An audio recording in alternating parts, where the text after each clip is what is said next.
Bulavanaka, Talofalava, Ali. And thank you all for that most generous welcome. Thank you, Secretary General. It was very deeply appreciated. It is such a pleasure to be back here. Feels like coming home, actually, back in the Pacific.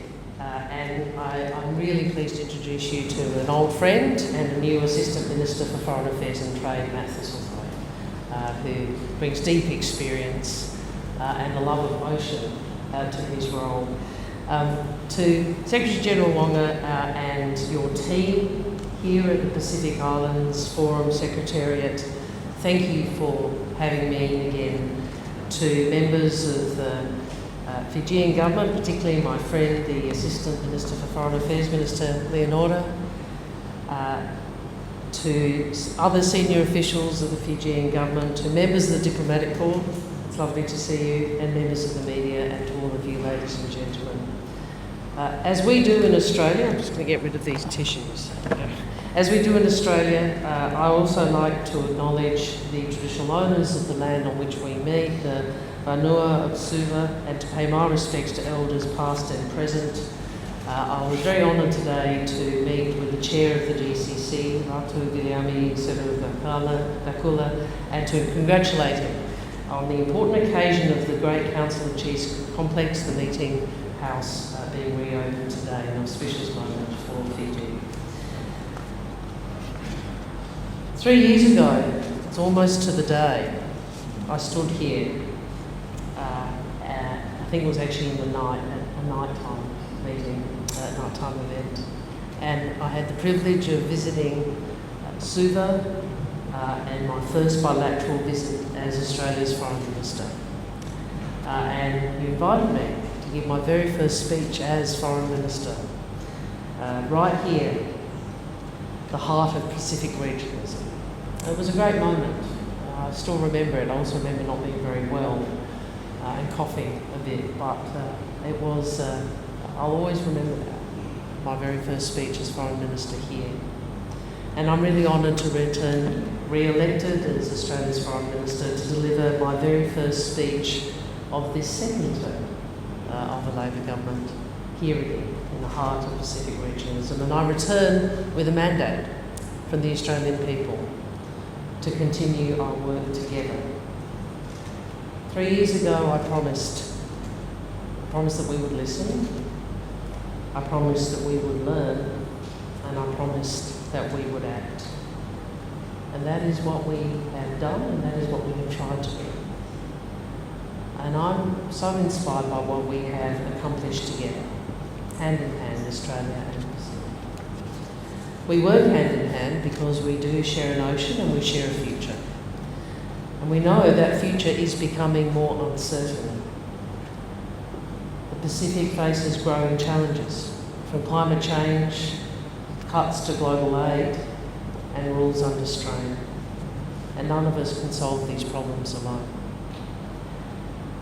So we have to count on each other. And we are counting on each other to each play our part in a shared Pacific that is peaceful, that is stable, and that is prosperous. We're counting on each other to support the aspirations and well-being of our peoples.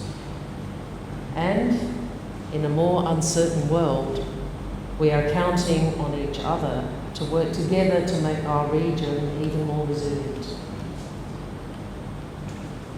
I want to say to you again, Australia is a partner the Pacific can count on. And we've built on our position as the region's largest and most comprehensive development partner. We've lifted our development assistance to record levels, more than 2.1 billion Australian dollars to the Pacific. We've recognised the impact of global aid cuts, and we've reprioritised our development assistance so that 75 cents of every Australian development dollar is supporting our broader region. We've added to our $620 million partnerships for a healthy region with additional funds to address issues affecting the region, including HIV, AIDS, dengue and polio.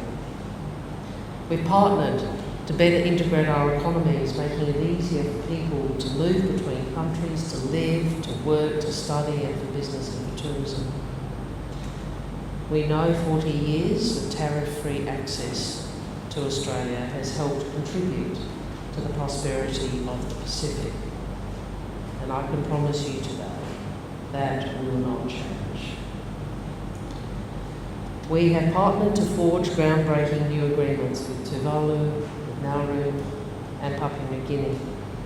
We've expanded and deepened our Ruvali partnership with Fiji. We've partnered in new Pacific-led policing, disaster preparedness and defence arrangements, supporting what Prime Minister Ambuka describes as an ocean of peace, enabling Pacific security to be provided by the Pacific family, assuring our collective stability, safeguarding our individual sovereignty. And we've grown closer by sharing our stories, our cultures, our common passions on and off the sporting field. And I hope, Secretary General, that we have listened.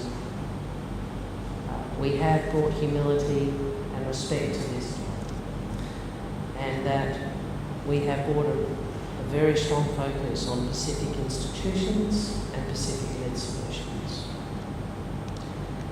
Nowhere has this been more important than on climate change. I say again, we hear you. And the Australian people. We have now 2 consecutive elections where the Australian people have voted to end the climate wars which have plagued our country for over a decade. They have voted for action. They have voted to protect the great ocean we all call home, to deliver on the commitments that we have made to future generations. And we've enacted those commitments to reduce our emissions as we said we would. Our Paris Agreement commitment to reduce by 43% by 2030 to reach net zero by 2050 are enshrined now in Australian law. And so is our commitment to achieving 82% of our electricity generation from renewables within this decade. Now that's a huge transformation for us. When we came to office, just over 30% of our electricity generation was from renewable sources. It's now at 46% at the end of last year. So we're making progress. I'm particularly proud that in my home state of South Australia we lead the way, and we're at 70%. So we're ahead of the rest of the country. We've listened to Pacific's call for urgent climate action, and we're on track to deliver $3 billion in climate finance by this year. And we're backing Pacific Climate Solutions. I was really proud and honoured. I think it might have been even here that we made the commitment to investing in the Pacific Resilience Facility, a Pacific-led, Pacific-owned facility to deliver climate finance directly to communities. You see, we do see the injustice of the climate crisis. As the Pacific knows, those who contributed least to the crisis are the most vulnerable to its impacts. So we have to work to build resilience in these communities. So in 2023, a world first, for a legally binding agreement, we provided legal protection for Tuvalu's sovereignty in the face of sea level rise through the Tuvalu Australia-Filipino Union. And I've had the privilege of hearing your leaders speak on your behalf on the world stage. Pacific voices have long been and continue to be at the forefront of global climate advocacy. And we want to advocate with you. We all know that if we are to meet the Paris Agreement goals, we need the largest economies, both advanced and developing, to quickly decline their emissions.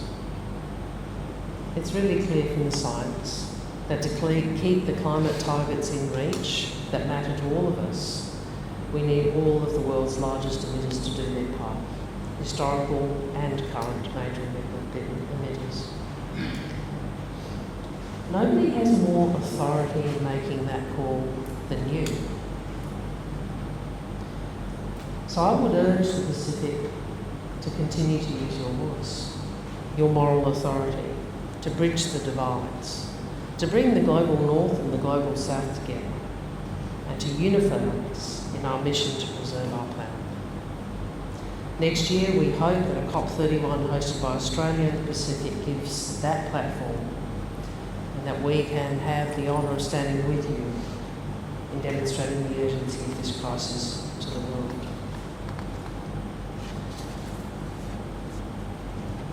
And as a member of the Blue Pacific family, our priority is to ensure the Blue Pacific is an ocean of peace, and it remains peaceful, it remains prosperous, and it remains equipped to respond to the challenges of our time.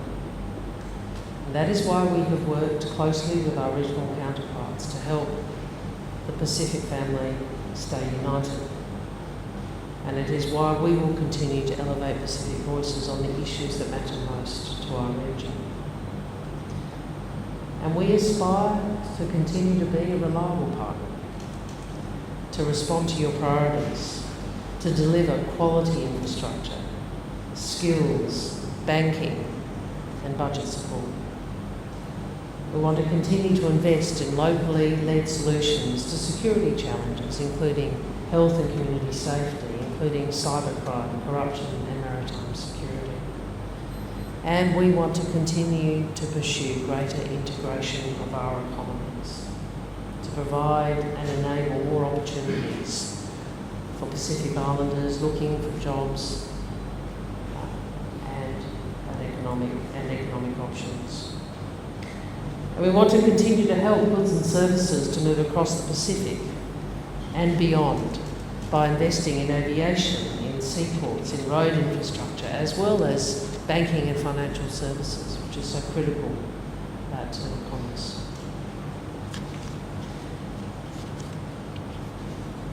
Friends, it was only 2 weeks ago I had the honour of standing next to the Prime Minister to thank the Australian people for their support on the election. I also want to thank all of you today. I'm very humbled by the way in which I have been welcomed by the Pacific family for the last 3 years. Thank you for inviting me into your communities. Thank you for inviting me into your schools. Thank you for inviting me into your churches and into your parliaments. Thank you for sharing your hopes and your stories. Thank you for your traditions and your rituals. Thank you for allowing me to participate in Fatele and Te Talanoa. Thank you for singing to me. To have respected elders like Prime Minister Rambuka, Prime Minister Marape Komi's sister, was such a great honour, something I cherish. And brothers and sisters, we are counting on each other to ensure our region remains safe and secure. We're counting on each other to support the prosperity and aspirations of all the people who make up this great Pacific family, and we know that none of our nations can achieve the future we want on our own. So in this time of great uncertainty and conflict, as the institutions that we know have been reshaped and global norms transformed, often not in the ways we hope, our region is stronger together. And we can act together. We can find solutions to our shared challenges together. Australia, our government and our people, we are committed to this imperative. And we will continue to stand side by side with you, working in the Pacific way to support a peaceful, stable and prosperous region.